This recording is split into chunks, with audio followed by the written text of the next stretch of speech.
దొరక్క భగవానుడి పాదాలు దొరికినవాడు ఎంత గట్టిగా బిగియార కౌగిలించుకుంటాడో, ఆర్తితో ఉన్నవాడికి అనాథరక్షకుడు ఒకడు దొరికితే వాడిని ఎలా పట్టుకుంటాడో, కారు చీకటిలో కాంతిరేఖ కనపడితే దాని వెంట ఎలా పరిగెడతాడో, అలా ఎన్ని జన్మలెత్తానో అమ్మయ్యా ఇవాళ నేను స్వామిని చేరిపోయానని ఆ మందార పువ్వు ముడుచుకున్నప్పుడు గట్టిగా పట్టుకుంటుంది విగ్రహాన్ని.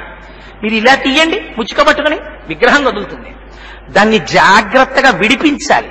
ఆ పువ్వుని విడిపించి తీసేటప్పుడు మనస్సుకి ఎంత బాధ కలుగుతుందో. నీకున్న జ్ఞానం నాకు లేదే, ఒక రోజల్లా పట్టుకున్నావు. నీ ప్రాణోత్క్రమణం అయిపోతుంటే, నువ్వు వడిలిపోతుంటే సర్వేశ్వరుడి పాదాలు పట్టుకుని అలా ఉండిపోయావు. నేను ఉండగలనా అలా? ఉండలేకే కదా పునరపి జననం పునరపి మరణం పునరపి జనని జఠరేశయనం జిహ సంసారే బహుదుస్తారే కృపయా పారే పాహి మురారి. ఇన్ని జన్మలిచ్చాను, ఇన్ని ఎందరైరో తల్లులెందరో తండ్రులెందరో తన వారలెందరో సుతులు ముందు చావుండంగ మురియంగనగుని. ఇన్ని జన్మలెత్తామో ఇప్పటికే ఎంతమంది తల్లులయ్యారో ఎంతమంది తండ్రులయ్యారో. మకరి తోడపోరు మాతంగ విభుని ఒక్కరినిడించి పోవ కాళ్ళు రాక కోరి చూచుచుండే కుంజరీ యూథంబు మగలు తగులు కారే మగువలకును. అందరూ వెళ్ళిపోయేవాళ్లే. చిట్ట చివర భార్య ఒక్కతే అక్కడి నుంచి ఉంటుంది. ఒక్కసారి బంధం ఉంది కాబట్టి. నిజంగా శరీరం విడిచిపెట్టి జీవుడు అతికంపి వేగమున పోవుచుండా ఓ నాయనయంచు ఏడ్చు నిజ సుతులు ఆ పుత్రికలు తప్ప కందోగిని భాష్మముల్ నొలుక దుఃఖాంబుది సొచ్చు పత్నియం ఖాయము వీడి రారు కదా చేసిన కర్మము పుణ్యము తపశంకర. ఎవరొస్తారు? వచ్చేవాళ్ళు ఉంటారా? కొడుకు శ్మశానం వరకు వస్తాడు, భార్య గుమ్మం వరకు వస్తుంది, ఈ శరీరం కట్టెల్లోకి వెళ్ళిపోతుంది. ఏడుస్తూ చేసుకున్న పాపపుణ్యాల్ని పట్టుకుపోయేవాడు ఎవడైనా ఉంటే జీవుడు ఒక్కడే పోవాలి. కింవానేన ధనేన వాజికరి విప్రాప్తేన రాజ్యేన కిం వా పుత్ర కళత్ర మిత్ర పశుభిర్దేహేన గేహేన కిం జ్ఞాతైతక్షణ భంగురం సపతిరోత్యాజ్యం మనోదూరత స్వాత్మార్థం గురువాక్యతో భజ భజ శ్రీ పార్వతీ వల్లభం అంటారు శంకరులు. అందుకే ఏ వస్తాయి తండ్రి, నీ పాదముల యందు నిరంతర భక్తిని నాకు కటాక్షించు, నువ్వు నన్ను ఆదుకుంటావంటారు. సరే, అందుచేత బ్రహ్మగారు ఆ పుట్ట దగ్గరికి వచ్చి పాలు విడిచిపెట్టడానికి సిద్ధపడ్డారు. వాల్మీకస్తం హరిజ్ఞాత్వా తుతోష మనసా విధిహి అన్నారు. పొంగిపోయారట వాల్మీకంలో పరమాత్మని చూడగానే. అసలు ఈ హృదయ గుహనందు పరమాత్మ ఉన్నాడని తెలుసుకోగానే పొంగిపోగలగాలి. ఎక్కడ వెతుకుతారు పరమాత్మని? పొంగిపోయారు. ఎవరు పొంగిపోయారు? రామదాసు గారు పొంగిపోయారు. తారక మంత్రము కొరిన దొరికెను ధన్యుడనైతిని ఓరన్నా అని, ఇంకా నేను కాలుని దూతల పడనే పడను ఓరన్నా అంటూ చిందులేసేశారు మంత్రోపదేశం జరిగితే. ఇక్కడే ఆత్మగుహలో స్వామి ఇక్కడే ఉన్నాడు రా, ఎక్కడో లేడు.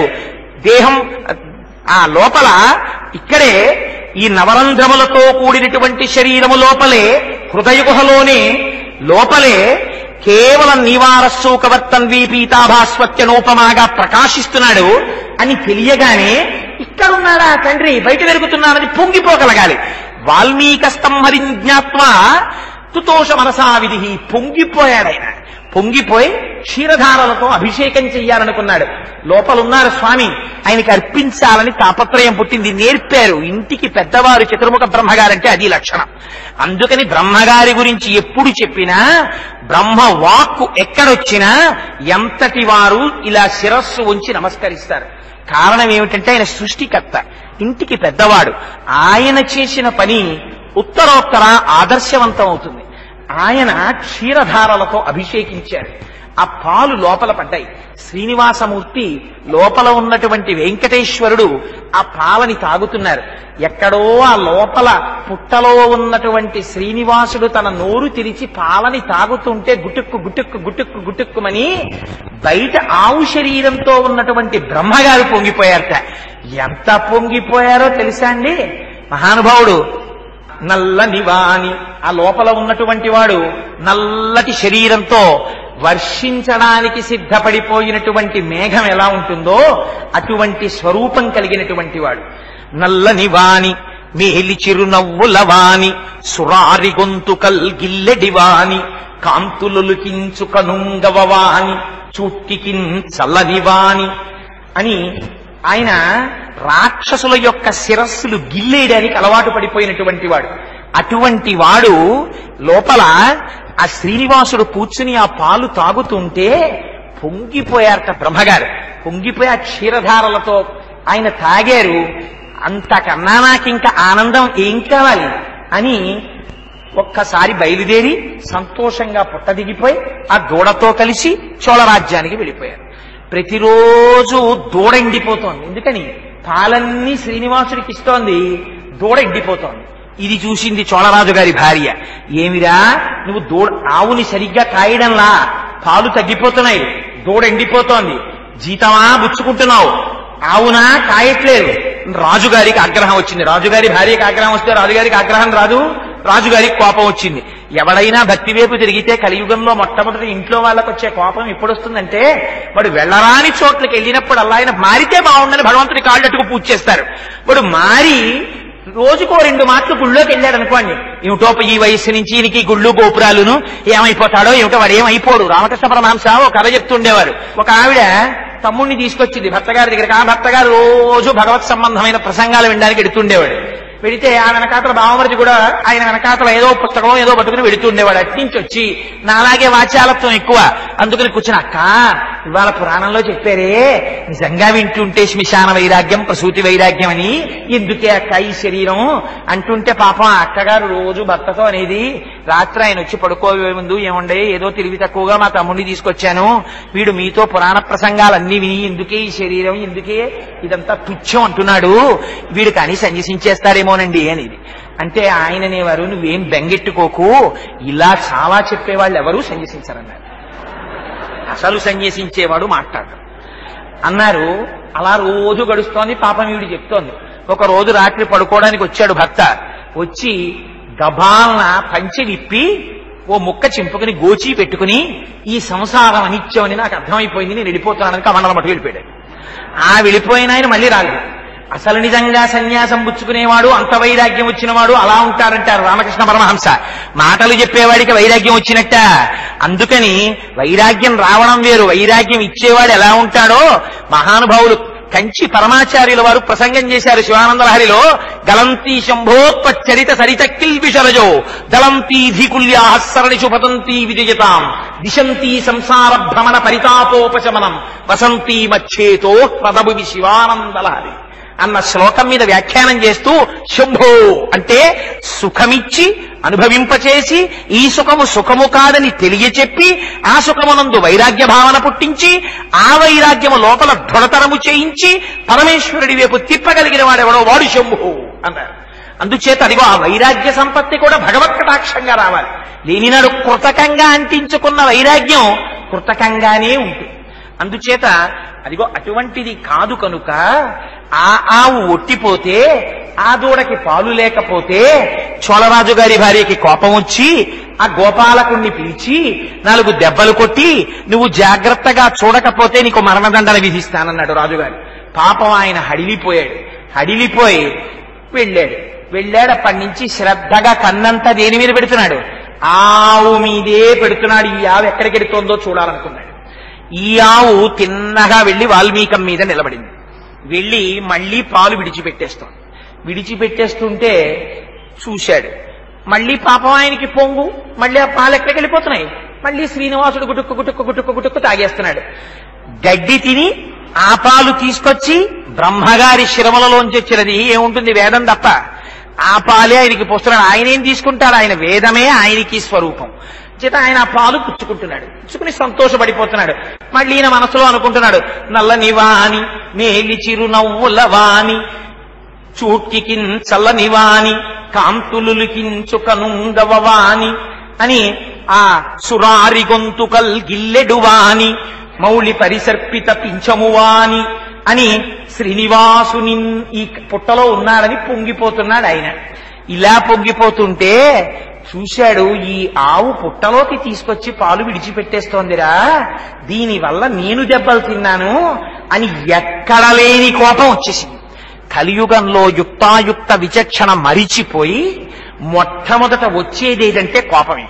రమణ మహర్షి అంటారు, నీకు కోపం రావడం కన్నా జీవితంలో అదృష్టం ఇంకోట్లేదు నువ్వు విచారించుకోగలిగితే. ఎందుకని? స్టాండ్ అండ్ వాచ్ అంటారు. ఒక్కసారి నిలబడి ఎక్కడి నుంచి వచ్చింది ఈ కోపం, ఎవరి కోపం, దీనికి ఫ్రమ్ అడ్రస్ ఏమిటి, కోపం వచ్చిందంటాం, ఇది ఎక్కడి నుంచి వస్తోంది, వస్తే నా స్వరూపాన్ని ఎలా మారుస్తోంది, మార్చి నన్ను పశువుగా ఎలా చేసేస్తోంది, నాలో ఎందుకిన్ని ప్రకంపనలు సృష్టిస్తోంది, పశుత్వాన్ని ఎలా ఏర్పాటు చేస్తోంది అని మనస్సుకి నువ్వు సాక్షిగా నిలబడి చూసుకో, నీ జీవితం ఉత్తరింపబడిపోతుందంటారు. అందుకనే ఆవిడ క్రోధాకార అంకుశోజ్వల. పరమాచార్యులు వారు అంటారు హేట్రెడ్ అగైనెస్ట్ హేట్రెడ్ అంటారు. క్రోధం మీద క్రోధం అమ్మవారి పాదం చేరడానికి మార్గం అంటారు. అందుకని క్రోధమే ఉన్ననాడు పతనహేతు, క్రోధము మీది క్రోధం అమ్మని చేరుకోవడానికి మార్గం అవుతుంది. అందుకని క్రుద్ధ పాపం న కుర్యాత్ క్రుద్ధో హన్యాద్గురువునపి అంటారు సుందరకాండలో హనుమ. ఆ కోపం వచ్చిన వాడు గురువుని హత్య చేయడానికి కూడా వెనకాడు. అందుకని చూశాడు ఆ ఆవురాది, ఆవుని నేను చంపడమా అని కూడా ఆలోచించలేదు. పైగా ఈ ఆవు పాలివ్వకపోతేనే రాజు నా కుట్టుకు ఉత్తరిస్తానన్నాడే, ఈ ఆవుని నేను చంపితే నన్ను రాజు ఊరుకుంటాడా? యుక్తాయుక్త విచక్షణ కలియుగంలో కోపమునకు వశుడైన వాడు ఎలా మరిచిపోతాడో చూపించింది మనకి పురాణం. కుఠారానేతి తీక్షిణేనా, ఒక్కసారి ఆ చేతిలో ఉన్న గొడ్డల్ని తీశాడు. తీసి గిర్ర గిర్ర గిర్ర తిప్పి తాడితో వెంకటేశ్వర ఆవుని చంపుదామని విసిరాడు. కాని గోహత్య జరగకూడదని, గోవు వేదమునకు మూలమని, గోవు ధర్మమునకు మూలమని, ఆ గోవు రక్షింపబడాలని పరమాత్మ వెంటనే పుట్టలోంచి పైకొచ్చారు. పైకి వచ్చి ఆవుని రక్షించుకోవడానికి తానడ్డు వెళ్ళారు. ఈ గొడ్డలి వెళ్లి శ్రీనివాసుడి యొక్క తలకి తగిలింది. తగిలి తగలడం ఏమిటి? సప్తతాళ ప్రమాణేన రక్తస్ఫూర్తిరభోస్తదా అన్నారు. 7 తాడి చెట్ల తెత్తు రక్తధార పైకి ఎగిరింది ఆయన తలలోంచి. పరమేశ్వరుడి యొక్క శిరస్సు నుంచి పైకి లేచినటువంటి రక్తధారని చూశాడు. మీరు ఇక్కడ ఒక్క విషయం జ్ఞాపకం పెట్టుకోవాలి. పరమాత్మని కొట్టిన భక్తులున్నారు లేరా? అర్జునుడు కొట్టలా కిరాతార్జునీయంలో? కోదండంబుల నిట్టురుండలు జటాకోటీరముల్ కుక్షి వక్షోదేశంబుల నంశభాగముల చక్రోదంబునం వేయిచున్ రోదోంతంబుల నట్టహాసముల నార్పుల్ పిక్కటిల్లంగా బాహాదర్పంబున మల్లసంగరము చేయించొచ్చిరి రుద్రార్జునుడు. కొట్టలా ధనస్యెత్తి? కానీ ఆ కొట్టడంలో కోపమునకు వశుడై రాక్షస ప్రవృత్తితో కొట్టడం వేరు, పరమేశ్వరుడి చేత పరీక్షింపబడి ఆయన చేత భక్తిగా స్వీకరింపబడడం వేరు. ఇక్కడ క్రోధము కారణమై గోవు మీదకి విసరబడినటువంటి గొడ్డలకి అడ్డు వచ్చిన శ్రీనివాసుని తలకి తగిలినటువంటి గొడ్డలి చేత కలిగినటువంటి ప్రహారము వలన 7 తాడి చెట్లంత పైకి లేచినటువంటి రక్తధారలను చూసినంత మాత్రం చేత, ఆయన కన్నులలోంచొచ్చిన ఎరుపుని చూసినంత మాత్రం చేత ఆ గోపాలుడు తక్షణం అక్కడ పడి నెత్తురు కక్కి మరణించాడు. 7 కింద ఆ కొండ కిందకి రక్తం ప్రవహిస్తోంది. ఈ ఆవు పరిగెత్తింది. ఎందుకండి ఆవు పరిగెత్తడం? బ్రహ్మగారు ఆయనకి తెలుసు అవతారం ఎందుకు వస్తోందో. పరిగెత్తుకుంటూ చోళరాజు యొక్క ఆస్థానానికి వెళ్ళింది. వెళ్ళి పెద్ద అంబారావం చేసింది. రాజు ఎంత ధర్మమూర్తో చూడండి. ఒక ఆవు వచ్చి అంబారావం చేస్తే ఈ ఆవుకేం కష్టం కలిగిందని దండనాథులతో మంత్రులతో కలిసి ఆవు వెంట బయలుదేరాడు. ఆ ఆవు తిన్నగా మళ్ళీ వెంకటాచలం కొండకొచ్చింది. వచ్చి రాజు చూశాడు. చూసేసరికి ఎవ్వరూ కనపడలేదు. పుట్ట కనపడింది, మరణించిన గోపాలుడు కనపడ్డాడు, ఏళ్ళై ప్రవహిస్తున్న రక్తం కనపడింది. దీనిరా గోపాలుడా మరణించాడు. ఆవా ఏడుస్తూ వచ్చింది. నోరు విప్పి ఆవా చెప్పలేదు. ఇంత రక్తం ఎక్కడి నుంచి వచ్చిందని ఆలోచిస్తున్నాడు. వెంటనే పుట్టలోంచి శ్రీనివాసుడు బయటికి వచ్చాడు. ఇక్కడ చెప్పేశారు ధర్మం. పిశాచోభవ దుర్బుద్ధే మద్దుఃఖాదన కర్మణ అన్నారు. రాజా నువ్వు పిశాచమగుదువుగాక. ఆయన అడిగాడు, నా వల్ల దోషం ఏమిటని అడిగాడు. దోషం ఏమిటంటావా? తన రాజ్యంలో ఉండేటటువంటి ప్రజల వలన జరిగేటటువంటి అపచారములకు ఎంత మోతాదులో శిక్ష విధించాలో అంత మోతాదులో శిక్ష విధించకపోవడము రాజు దోషమే. అంతకు మించి భయపెట్టి శిక్ష వేయడం వల్ల తన కింద పరిపాలింపబడేటటువంటి వారిలో కలిగేటటువంటి బుద్ధి ఎందు వ్యగ్రతతో కూడిన భావనకు రాజే కారణం. నువ్వు ఆవు పాలివ్వనంత మాత్రం చేత మరణదండన విధిస్తానని గోపాలబాలుడి పట్ల క్రూరత్వం చూపించడం చేత వాడు వ్యగ్రతతో గొడ్డలి విసిరాడు ఆవు మీద. దీనికి రాజువైనందుకు నీదే బాధ్యత, అందుకని నువ్వు పిశాచమగుదువుగాక అని శపించాడు. శపిస్తే పాపం ఆయన కాళ్ళ మీద పడ్డాడు. మహానుభావ, ఆవుని కాయమన్నాను తప్ప దూడ ఎండిపోతోందని ఆవు పట్ల జాగ్రత్తగా ఉండరా అన్నాను తప్ప ఆవు దూడ క్షేమంగా ఉండాలన్నది నా కోరిక. అటువంటిది ఈ రోజు మీరు నాకు ఇంత దారుణమైన శాపం ఇచ్చారు, ఇది తగునా మీకు? నాకు శాపానుగ్రహాన్ని కటాక్షించి ఆ శాపమునకు విమోచనాన్ని కటాక్షించమన్నాడు. అంటే ఆనాడు శ్రీనివాసుడు మహానుభావుడు చూసి, ఏం చెయ్యమంటావయ్యా, నేను కోపపారవశ్యమునకు లోనయ్యాను, యుగధర్మం, కలిగారు ప్రవర్తిస్తున్నారు, అందుకని నాకు వచ్చింది. కానీ శుక్రవారేతు సాయాన్ని కిరీటం ధారయామ్యహం, నాకు భవిష్యత్తులో మా మామగారు కిరీటాన్ని తీసుకొచ్చి ఒకరోజు శుక్రవారం నాడు సాయంకాలం నా తల మీద అలంకారం చేస్తారు. ఏనాడు నా మామగారు నా తల మీద కిరీటాన్ని అలంకారం చేస్తారో ఆనాడు నేత్రేమే జలపూరితే, నా కన్నులలోకి ఆనంద భాష్పాలు వస్తాయి. ఆనాడు నీకు ఆనందం కలుగుతుంది, నాకు ఆనందం కలుగుతుంది. అప్పటి వరకు దుఃఖం తప్పదు. ఈలోగా నువ్వు పిశాచ రూపంతో కొంతకాలం తిరిగి స్వామి పుష్కరిణిలో స్నానం చేస్తే, అలా స్వామి పుష్కరిణిలో స్నానం చెయ్యడం చేత కలిగినటువంటి పుణ్యబలం చేత పిశాచ రూపాన్ని విడిచిపెడతావని అనుగ్రహాన్ని కటాక్షించారు. ఆ మహానుభావుడు సువీరుడనేటటువంటి రాజు, ఆ చోళరాజు వెళ్లి ఆ స్వామి పుష్కరిణి కొంతకాలం పిశాచంగా ప్రవర్తించి చిట్ట చివరికి ఆ స్వామి పుష్కరిణిలో స్నానం చేశాడు.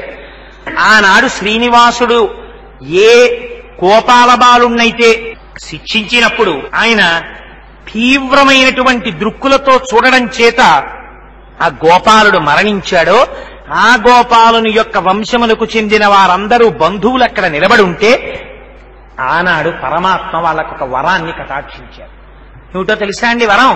ఇక మీదట మొట్టమొదట కలియుగంలో నేను వాల్మీకమునందు ఉండగా వచ్చి దర్శనం చేసినటువంటి వాడు ఈ గోపాలుడు కనుక ప్రతిరోజు ఆనంద నిలయంలో సుప్రభాతం జరిగేటటువంటి వేళలో ఎప్పుడైనా ప్రతిరోజు కూడా ఈ గోపాల బాలుని యొక్క వంశములకు చెందినటువంటి వారే ప్రథమ దర్శనం చేస్తారు అని ఆ గోపాల బాలుని యొక్క వంశము వారికి వరమిచ్చారు.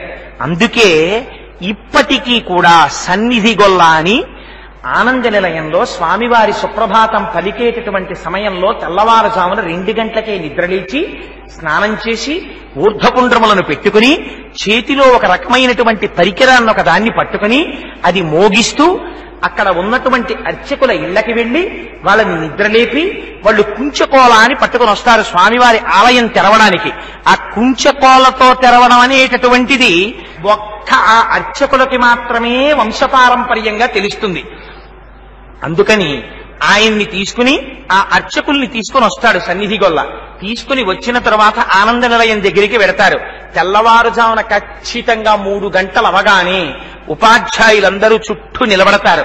కౌసల్యా సుప్రజా రామ పూర్వా సంధ్యా ప్రవర్తతే అని సుప్రభాతం ప్రారంభం అవుతుంది. సుప్రభాతం పూర్తి కాగానే అర్చకులు కుంచకోల పెట్టి తలుపు తీస్తారు. ఆలయ అధికారులు తాళాలు తీస్తారు సీళ్లు చూసి. లోపలికి వెళ్లేవారు మాత్రం ఎవరో తెలుసా అండి? మొట్టమొదట సన్నిధి గొల్లే వెడతాడు. చేతిలో కాగడా పట్టుకుని వెళ్లి అర్చకులు కూడా చూడరు. వెంకటేశ్వర స్వామి వారికి ఎదురుగా ఉండేటటువంటి పరదాని తొలగించి అక్కడ రాత్రి ఏకాంత సేవ చేయబడినటువంటి భోగ శ్రీనివాసుడికి ప్రదక్షిణం చేసి లోపలికెడతారు. వెడితే అక్కడ కాగడా వెలుతురులో కులశేఖర్ ఆళ్వార్ పడి దాటకుండా బయట నించుని తెర పక్కకి తీసి కాగడా వెలుతురులో ఆపాదమస్తకం మొట్టమొదట 7 కొండల వాణ్ణి చూసి పొంగి పరవశించిపోయేటటువంటి అదృష్టం ఆనాటి నుంచి ఈనాటి వరకు ఆ గొల్లవాని వంశం వాళ్ళని. ఇప్పటికీ సన్నిధి గొల్లే చూస్తాడు. చూసిన తరువాత పాలు మొదటి నైవేద్యంగా పెడతారు. ఒక ఆవు రూపంలో బ్రహ్మగారు వచ్చి నాకు పాలిచ్చారు కనుక నేను నిద్ర లేవగానే, స్వామి నిజంగా నిద్రపోతాడా? నిన్నటి రోజున మీకు చెప్పాను, మన కోసమని మన ఆర్తితో చేసేటటువంటి సేవ. ఆయనే నిద్రపోతే మన్ని చూసేవాళ్ళు ఎవరండి? అందుకని మొట్టమొదట స్వామి పాలు ఆరగిస్తారు. ఆరగించిన పాల యొక్క ప్రసాదాన్ని, ఆ శేషాన్ని సన్నిధి గొల్లకిస్తారు. ఇప్పటికీ ఆ సన్నిధి గొల్ల ఆ పాలు తీసుకుంటారు. స్వామివారికి ఇచ్చేటటువంటి మొదటి తాంబూలం కూడా ప్రసాదంగా సన్నిధి గొల్లకే ఇస్తారు. ఆనాటి నుంచి ఈనాటి వరకు ఏ గోపాలుడైతే, ఏ గొల్లవాడైతే గొడ్డలి పెట్టి ఆనాడు ఆవుని కొట్టాడో ఆ వంశంలోని వాళ్ళకే ఇప్పటికీ అధికారం. వెంకటేశ్వర స్వామి వారి ప్రథమ దర్శనాధికారం వాళ్ళనే. సరే ఆ తరువాత ఆ రాజు సువీరుడనేటటువంటి ఆయన చాలా కాలం పిశాచంగా వెంకటాచల పర్వత శిఖరముల మీద తిరిగి తుదన ఒకనాడు తన అదృష్టం ఫలించి స్వామి పుష్కరిణి యందు స్నానం చేశాడు. స్వామి పుష్కరిణి స్నానం సామాన్యమైంది. అది అందులో స్నానం చెయ్యగానే తాను చేసినటువంటి పాపము శరీరాన్ని విడిచిపెట్టేసి మళ్ళీ స్వస్థతని పొందాడు. తిరిగి రాజ్యం చేశాడు. ఆ సువీరుడనబడేటటువంటి రాజుకి సుధర్ముడనేటటువంటి కుమారుడు కలిగాడు. ఆ సుధర్ముడు ఆయనతో చిత్రమైనటువంటి విశేషం. ఆయన ప్రజల్ని కన్నబిడ్డల్లా పరిపాలించాడు. ఒకనాడు ఆ సుధర్ముడు కపిల క్షేత్రానికి వచ్చాడు. కొండ కింద ఉన్నటువంటి కపిలేశ్వరానికి వచ్చి ఆ కపిలేశ్వరుణ్ణి సేవించి అక్కడ ఉండగా ధనంజయుడని పాతాళలోకాన్ని పరిపాలించేటటువంటి నాగరాజు ఆయన యొక్క కుమార్తె కపిల తీర్థానికి వచ్చింది. వస్తే ఈ సుధర్ముడు చూశాడు. చూసి మోహించి నిన్ను వివాహం చేసుకుంటానన్నాడు. ఆవిడంది, నా తండ్రి గారికో కోరికుంది, సుక్షత్రియుడైనటువంటి వాడికి మాత్రమే కన్యాదానం చేస్తానని మా నాన్న ప్రతిన పూనారు, అందుకని నేను నీకు దక్కనంది. ఆయనన్నాడు, నేను సుక్షత్రియుణ్ణి, నా పేరు సుధర్ముడు, నేను ఇక్కడే రాజ్యం పరిపాలిస్తున్నాను నారాయణపురాన్ని రాజధానిగా చేసుకుని, అందుకని నిన్ను వివాహం చేసుకుంటానంది. అంటే ఆవిడంది, నువ్వు నన్ను వివాహం చేసుకుంటే మన ఇద్దరికీ కలిగేటటువంటి సంతానానికి రాజ్యం ఇస్తావా అని అడిగింది. అడిగితే ఆయనన్నాడు, నాకు ఇప్పటికే ఒక కుమారుడు ఉన్నాడు, ఆకాశరాజు ఆయన పేరు, కానీ నిన్ను వివాహం చేసుకోవడం చేత కలిగేటటువంటి కుమారుడికి రాజ్యంలో సగభాగం ఇస్తానన్నాడు. ఆనాడు అక్కడ ఉండేటటువంటి దొండ పొదలలో క్రీడించారు వాళ్ళిద్దరు. క్రీడించిన తర్వాత రాజు తన రాజముద్రికని ఆ నాగకన్యకిచ్చాడు. నువ్వు పాతాళలోకమునకు వెళ్లిపోయిన తరువాత నీకు కుమారుడు జన్మించి 16 సంవత్సరముల వయస్సు వచ్చిన తరువాత ఆ కుమారుణ్ణి మళ్లీ నా దగ్గరికి పంపించు. ఆ వచ్చేటప్పుడు ఈ రాజముద్రికని వేలికి పెట్టుకుని కపిల తీర్థంలోంచి వచ్చేటప్పుడు ఆ దొండ తీగలు మళ్లీ నడువుకి కట్టుకుని నా దగ్గరికి రమ్మను. ఆ దొండ తీగలు చూడగానే నాకు నీతో గడిపినటువంటి మధుర క్షణాలు జ్ఞాపకానికి వస్తాయి. రాజముద్రికను చూసి నేను కుమారుణ్ణి గట్టుపడతాను, ఆ కుమారుడికి అర్ధరాజ్యం ఇస్తానని ప్రతిజ్ఞ చేశాడు. ఆ నాగకన్య పాతాళానికి వెళ్లిపోయింది. ఆయనకి పుట్టినటువంటి కుమారుడే 16 సంవత్సరముల తరువాత తల్లి చేత ఈయబడిన రాజముద్రికని వేలికి ధరించి మళ్లీ పాతాళ మార్గం గుండా బయటికి వచ్చాడు. అందుకే మీకు మొట్టమొదటి రోజున విజ్ఞాపన చేశాను. పాతాళలోకంలో కపిల మహర్షి చేత పూజింపబడినటువంటి శివలింగం భూమి యొక్క పైపరని ఛేదించుకుని పైకొచ్చినప్పుడు భోగవతి అనేటటువంటి పేరుతో పాతాళములో ప్రవహించేటటువంటి త్రిపదగ అయిన గంగ యొక్క ఒక పాయ ఆయనతో పాటుగా పైకొచ్చి కపిల తీర్థంగా ఏర్పడిందని, ఆ బిలము పాతాళమునకు భూలోకమునకు మార్గముగా ఉంటే కపిల మహర్షి దాంట్లోంచి ప్రయాణం చేసేవారని చెప్పాను. ఆ మార్గము గుండా మళ్లీ ఆ రాజకుమారుడు పైకొచ్చాడు. వచ్చి అమ్మ చెప్పినట్టే దొండ తీగలు తీసి నడుము కట్టుకున్నాడు. కట్టుకుని తండ్రి గారి దగ్గరికి వెళ్ళాడు. సుధర్ముడు గుర్తుపట్టాడు. దొండ తీగలు నడుముకు చుట్టుకుని వచ్చి, నీ అమ్మని నాకు జ్ఞాపకం చేశావు కనుక నిన్ను తొండమానుడు అని పిలుస్తానన్నారు. అందుకని ఆయనకి తొండమాన్ చక్రవర్తి అని పేరు వచ్చింది. అన్నమాచార్యులు వారు కీర్తన చేశారు, తొండమాన్ చక్రవర్తి రమ్మన్న చోటుకి వచ్చి అని. ఈవిడుండగా నేను పాడడం బాగుండదు, అందుకని ఆ తొండమాన్ చక్రవర్తి ఆయన మహానుభావుడు. అందుకని అదిగో ఆ సుధర్ముని యొక్క కుమారుడు తొండమానుడు, ఆకాశరాజు. ఆకాశరాజు ఎవరు మీరు జ్ఞాపకం తెచ్చుకోవాలి. మొదటి రోజు ఉపన్యాసాన్ని మాధవుడు అనేటటువంటి త్రికాల సంధ్యావందనము చేసేటటువంటి శ్రోత్రియుడైన బ్రాహ్మణుడు కలి యొక్క ప్రభావం చేత ఒకనాడు కుంతలా అనబడేటటువంటి ఒక స్త్రీని కామించి యజ్ఞోపవీతంతే ముండగిత్వా శిరస్తథ, నువ్వు ఆ శిరస్సు ముండనం చేయించేసుకుని యజ్ఞోపవీతం తీసి అవతల పారేసి ఆ శిఖ తీసేసి అబ్రాహ్మణ్యముపాగమ్య భక్ష గోమాంసముత్తమం అందావిడ. ఆ రోజున సురాపానం చేయరా, ఆవు మాంసం తిను, శిఖ తీసే, బోడిగుండుతో తిరగమంటే సిగ్గు లేకుండా ఆనాడు కుంతలతో తిరిగినటువంటి బ్రాహ్మణుడు ఎవడున్నాడో ఆయన రాస పరివారంతో కలిసి కపిల తీర్థంలో స్నానం చేసి పరమేశ్వరుణ్ణి అర్చించి వెంకటాద్రి పర్వత శిఖరాన్ని చేరితే బ్రహ్మగారు సంతోషించి స్వామి పుష్కరిణిలో స్నానం చేసి పాపపంకిలమైన ఈ శరీరాన్ని విడిచిపెట్టి వెంకటేశ్వర స్వామి వారికి పిల్లనిచ్చేటటువంటి అధికారము కలిగినటువంటి జామాత స్వరూపమును పొందేటటువంటి వాడివై ఆకాశరాజుగా ఒకనాడు సుధర్ముడికి జన్మిస్తామని వరమిస్తే భవిష్యత్తుని దర్శనం చేస్తే ఆ మాధవుడే ఆకాశరాజుగా సుధర్మునికి పెద్ద కుమారుడిగా జన్మించాడు. ఆ ఆకాశరాజు ఒకనాడు యజ్ఞ భూమిని దున్నడం కోసమని ఆయన నాగలి పట్టి బిడ్డలు లేరని ఒకనాడు యజ్ఞ భూమిని దున్నడం కోసమని బయలుదేరాడు. ఒక దినంబునం శుభముహూర్తమునందు వియద్విభుండు తాపక్కల మంత్రివర్యులు తపస్సులు యాజకముఖులొప్పగన్ ఎక్కుడు సంతసంబునమునుంగి సునిర్మల యజ్ఞభూమికై చక్కని స్థలము నిందుకొని స్వర్ణహలంబున దున్నుచుండగాన్. ఆ యజ్ఞభూమి కోసమని మంచి బంగారు నాగలి ఒకటి పట్టుకుని దున్నుతున్నాడు. దున్నుతుంటే దానికి ఒక మందసం తగిలింది. ఏమిటి మందసం అని చూశారు. చూసేసరికి అందులోంచి అమలిన కాంతి సంపదల అపారమైనటువంటి కాంతి ప్రకాశిస్తోంది. ప్రకాశిస్తూ అద్భుతమైన సహస్రపత్రమౌ కమలమకండు కానపడే 1000 దళాలతో ఒక పెద్ద పద్మం ఒకటి కనపడింది. ఆ పద్మం కనపడేటప్పటికీ ఆ పక్కనున్న వాళ్ళందరూ ఆశ్చర్యపోయారు. ఆశ్చర్యపోయి సంభ్రమము నవిచి చూడ ఏమిటి పద్మం అని విప్పి చూశారు. ఆ పద్మంలో పడుకుని ఒక ఆడపిల్ల కనపడింది. ఆవిడ కూడా ఎలా ఉంది? ఒక బాలిక, సుందర దివ్యమూర్తి, జానకి పోలికను. ఆవిడ అపారమైనటువంటి సౌందర్య రాశి. ఆనాడు భూజాతయై సీతమ్మ తల్లి ఉద్భిత అని భూమిలోంచి జనక మహారాజు గారి నాగటి చాలుకి తగిలి పైకి లేచినట్లు నగుమోమున విస్తరింపగన్ అపారమైనటువంటి నవ్వుమోముతో ఆ పద్మంలో దర్శనమిచ్చింది. చూశారు ఆకాశరాజు గారు. పొంగిపోయిన అదృష్టమే అదృష్టం. యజ్ఞభూమిని దున్నుదామనుకుని నాగలి పట్టుకుని బయలుదేరగానే నాగటి తాలికి తగిలినటువంటి మందసంలో ఉన్నటువంటి 1000 రేకుల పద్మంలో ప్రకాశిస్తూ కనపడి నాకు ధన్యతనిచ్చిన తల్లి కనుక ఈ అమ్మని పద్మావతి అని పిలుస్తాను అన్నారు.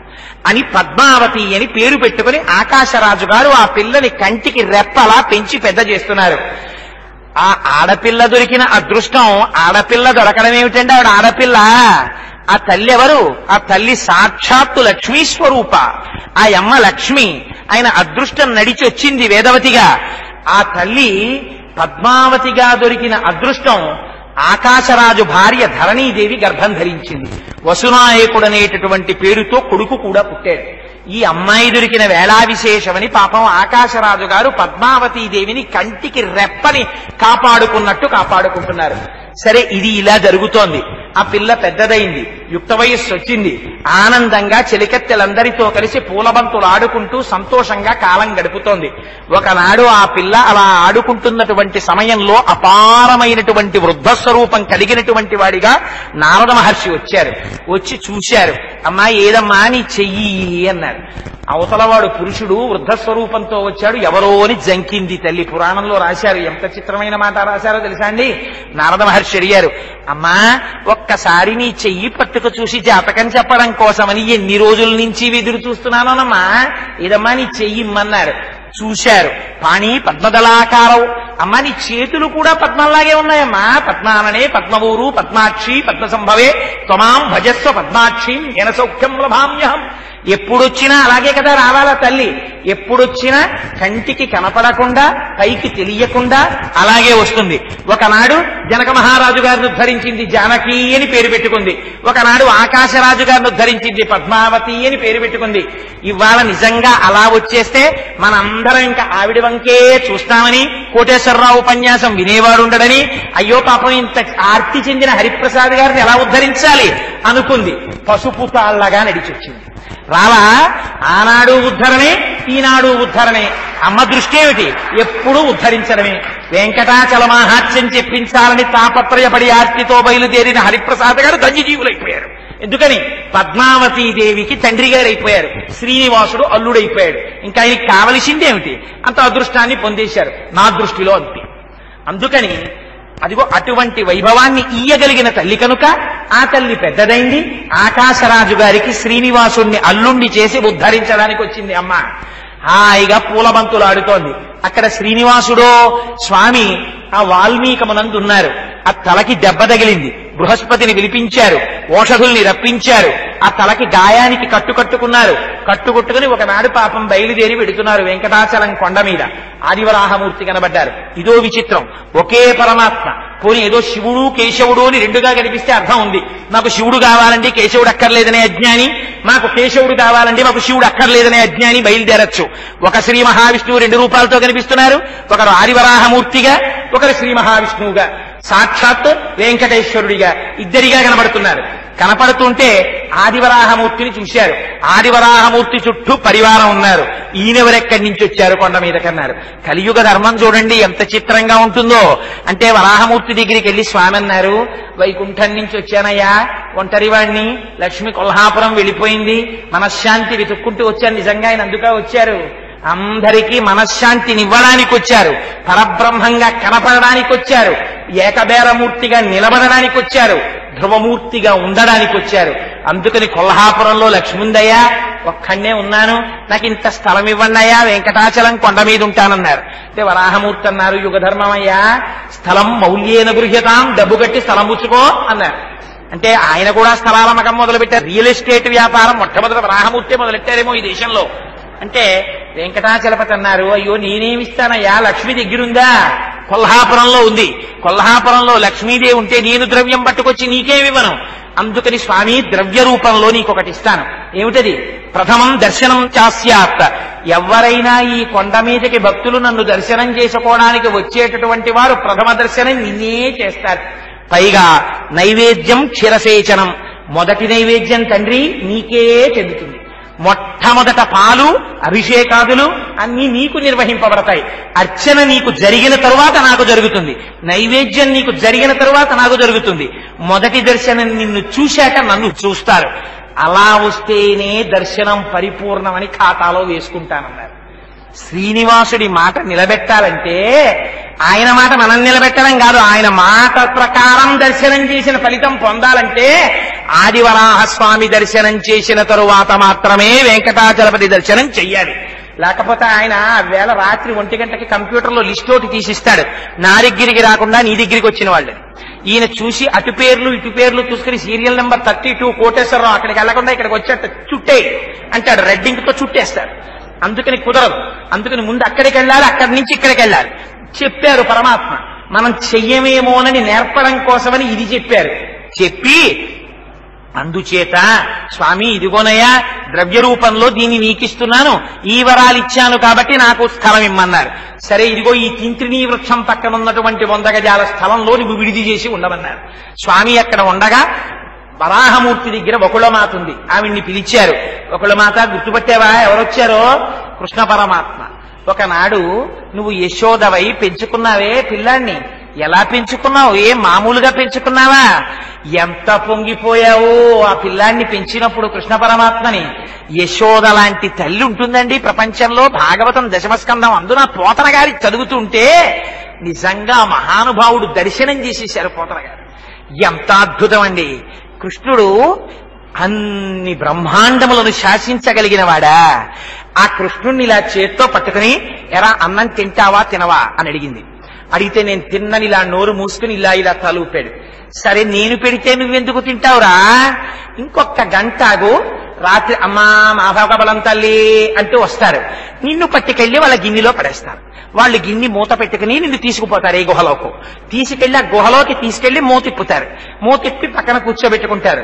అప్పుడు నీకు ఆకలేస్తుంది కదా, వేసినప్పుడు ఏడిచి అమ్మ అమ్మ ఆకలమ్మ అంటే అప్పుడు నీకు పెట్టేవాడు ఉండటరా, అప్పుడు తెలుస్తుంది అమ్మ విలువ అంటే ఏమిటో అంది. అనేటప్పటికి నిజంగా బయట వచ్చాడు ఎవడో, అమ్మా మాధవ కబలం తల్లి అన్నాడు. భిక్షులు ఒత్తురు ఎచ్చిన భిక్షాపాత్రమున వైచి ప్రకటించి నిన్ను శిక్షింతురని చెప్పిన భిక్షులకని తల్లి కనియు భీతిల్లు నృప. అమ్మా మాధవ కబలం తల్లి అనేటప్పటికి ఇదంతా ఇలా వింటున్నట్ట ఎర్ర ముఖం వేసుకుని పిల్లనగరో పక్కన పెట్టి ఆ మాట వినపడిందంతే ఒక్క దూకు దూకేసి అమ్మ 2 కాళ్ళు పట్టేసుకుని చీరల మొహం దోపేసుకున్నాడు. అమ్మ చూసి పక్కున్నవి, ఇంత పిరికాడి రాని ఇచ్చేస్తానా ఆ వచ్చినటువంటి బిచ్చగాళ్ళకి? ఒక్కనాటికి ఇవ్వనరా, 4 ముద్దలు వేసి వస్తాను, వదలరా నాన్న అంటుంది. వదులుతాడా? వాళ్ళకి ఇచ్చేస్తుందేమో, అమ్మా నన్ను ఇచ్చీకమ్మా నన్ను ఇచ్చీకమ్మా నన్ను ఇచ్చీకమ్మా అని గట్టిగా పట్టుకుని ఏడిచాడు. అంత భీరులా కనపడ్డాడు. శ్రీకృష్ణ యదభూషణ నవసఖ శృంగార రత్నాకర లోకద్రోహి నరేంద్ర వంశదమన లోకేశ్వర దేవతానీక బ్రాహ్మణ గోగనాత్యహరణ నిర్వాణ సంధాయక నీకున్ మృక్యద త్రుంపవే భవలతల్నిచ్చాను కప్పానిధి అని ఆవిడ కుంతీదేవి ఏడిచింది. స్వామి నీ భయాన్ని చూస్తే భయానికి భయం వేసిందయ్యా. మహానుభావుడు ఎంత అల్లరి చేశాడండి. వెనకాతల యశోదాదేవి పట్టుకుంటానని పరిగెత్తుకొస్తుంటే స్తంభాదికంబులు తనకు అడ్డంబైన అట్టట్టునై పట్టువని వీని ఈ తప్పు సైరింపు ఇంక దొంగల బోదు నేనని ముని ముట్ట నిడ్చువాని కాటుక నిరయంగ కన్నులు నులుముతు వెడలు కన్నిటితో వగచువాని ఏ దశ వచ్చునో ఇది అని పలుమార్లు సురుగుచు క్రీగంట చుచువాని గుడబారి పట్టుకుని వెరపుచు చిన్నివెన్న దొంగ చిక్కెననుచు కొట్ట చేతులాడక పూబోడి కరుణతోడ బాలు కట్టదలచే. అమ్మ వెనకాతల పరిగెత్తుకొస్తుంటే పరిగెత్తుకుంటూ స్తంభాల చాటుకెళ్లి దాక్కుని అమ్మ రాకే రాకే నన్ను పట్టుకోకే నేను ఇంకెవరింటికి వెళ్ళనే దొంగతనం చేయనే వెన్న తిన్నే అమ్మా నన్ను నమ్మవే అని కళ్ళ కాటుకిలా నిలిపేసుకుని దొంగేడు పేడుస్తుంటే చెయ్యంతా కాటుక బుగ్గలంతా కాటుక కళ్ళ నిండా కాటుక అసలే నల్లనివాడు మౌళి పరిసర్పిత పింఛమువాడు చెల్వల మానధనమ్ము తెచ్చనో మలియలార అంటారు. అందమైన చిరునవ్వున్నవాడు, అమ్మ కట్టినటువంటి చిన్న కొప్పు, దానికి పెట్టినటువంటి ముత్యాల సరాలు, వాటితో పట్టు పీతాంబరం, చేతిలో పిల్లనగ్రోవి, దొంగ ఏడుపు, చేతుల నిండా కాటుక, అలా పరిగెడుతుంటే ఎందుకు దొరికిపోయాడు చూశాట. అయ్యో పిచ్చమ్మ నన్ను పట్టుకోవాలని పరిగెడుతోంది, నన్ను పట్టుకోగలదా అమ్మా? నన్ను పట్టుకోవాలంటే ఎవరి తరం? చిక్కడు సిరికౌగిటిలో చిక్కడు సమకాది యోగి చిత్తాబ్జములం చిక్కడు శృతిలతిక అవళి చిక్కెనతడు లీల తల్లి చేతన్రోలన్ వడల చెమటలగ ఎనుత్తరీయము జార తురుముకున్న విరులు జరిరాల పట్టరాని తనను పట్టెదనని ఇంత కట్టుకున్న తల్లి కరుణ చూచి. అయ్యో పాపం అమ్మ నా వెంట పరిగెడుతోంది, ఆ పూలన్నీ రాలిపోతున్నాయి, ఒళ్ళంతా చెమట పట్టేస్తోంది, ఆ వేసుకున్న పమిట జారిపోతోంది. అయ్యో అమ్మకి దొరకపోతే పాపం అమ్మ ఎంత కష్టపడిపోతోందో అని దొరికిపోయేట ఆయన. దొరికిపోతే ఆవిడ గుడబారి పట్టుకొని వెర్రపుచ్చు కొట్టేద్దాం అనుకుంది. ఇంకా మన అదృష్టం కొట్టేయలేదు ఆవిడే, కొట్టలేకపోయింది. ఆ ముఖాన్ని చూసి ఇదెవ్వరు శ్రీకృష్ణులు కారా? ఎన్నడు వెన్న తినరట, ఎంత దెప్పి పొడిచిందండి పాపం. ఏడుస్తున్న స్వామిని పట్టుకుని ఆయన్ని నిలబెట్టి మోకాళ్ళ మీద కూర్చుని, అబ్బో ఏమిటండో మీరు శ్రీకృష్ణుడు కాదేమిటి, ఏం దెప్పి పొడిచింది? ఎన్నడు నువ్వెన్న తినరట, చోరత్వం వించుకయ్యను నెరరట, ధరిత్రినిట్టి నియతులు కలరే, నీ ఎంత మంచి కొడుకు ప్రపంచంలో ఉంటాడరా, నా అదృష్టం రా నాకు పుట్టావు అంది. పట్టెదనని పట్టుకొనిన పట్టుట పట్టే పట్టుబడ వండ్రు పట్టి పట్టుకొన నాకు కాక పరులకు వశమే, చూడరా నిన్ను ఎలా పట్టేసుకున్నానో అంది. ఓనాడు మట్టి తింటున్నాడు పిల్లాడంది అని, ఏరా ఇంట్లో ఇంత పాలు పెరుగు ఉంటే మట్టి తింటావేరా అన్నయ్య సకులను చెప్పెదరన్నామ నేల వేరు పదార్థములేదే అంది. ఆయనంత క్రీడించాడు. అమ్మా మన్ను తినంగనే శిశువునో యాకుంటినో వెర్రినో నమ్మంజూడకు వీరి మాటలు మదిన్ నన్నీవు కొట్టంగా దారిమ్మర్ఘమ్ము ఘటించి చెప్పెదరు కాదేనిన్ మదీయస్య గంధం అగ్రాణము చేసి నా వచనము తప్పైన దండింపవే అన్నాడు.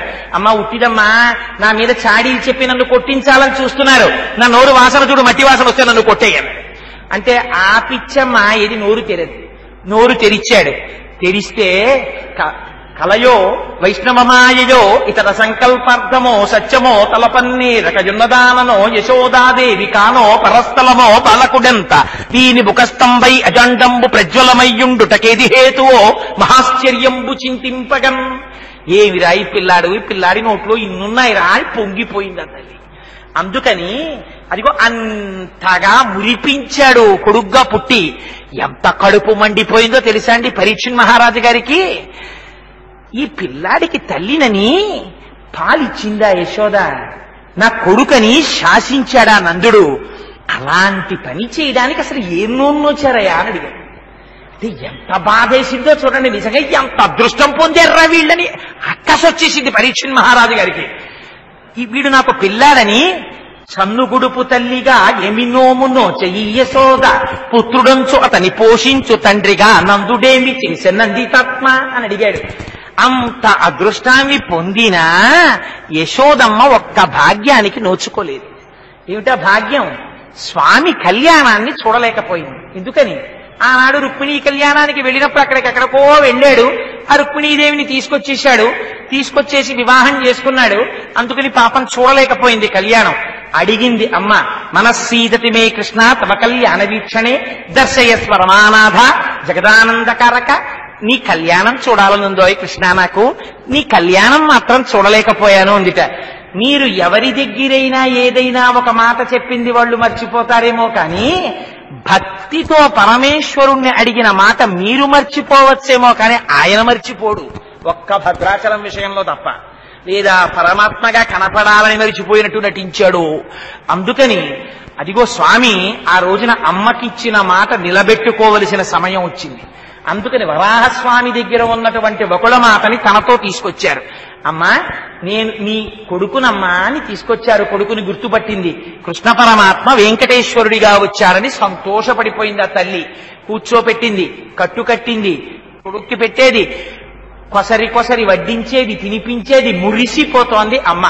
ఇలా కొంతకాలం గడిచిపోయిన తర్వాత ఒకనాడు పరమాత్మ బయలుదేరి ఒక వాయువునొక దాన్ని తనంత తానుగా సృష్టి చేసి పద్మావతీ పరిణయానికి సన్నద్ధం చెయ్యాలి కావలసిన రంగాన్ని ఆ గుర్రం మీద బయలుదేరారు. ఏవో అక్కడ ఉండేటటువంటి క్రూర మృగాల్ని వేటాడడం అనేటటువంటి మిష పెట్టుకుని బయలుదేరి వెళ్ళారు. వెళ్లేసరికి పద్మావతీదేవి అక్కడ నారాయణవనంలో చెలికత్తెలతో కలిసి పూలబంతుల ఆట ఆడుకుంటోంది.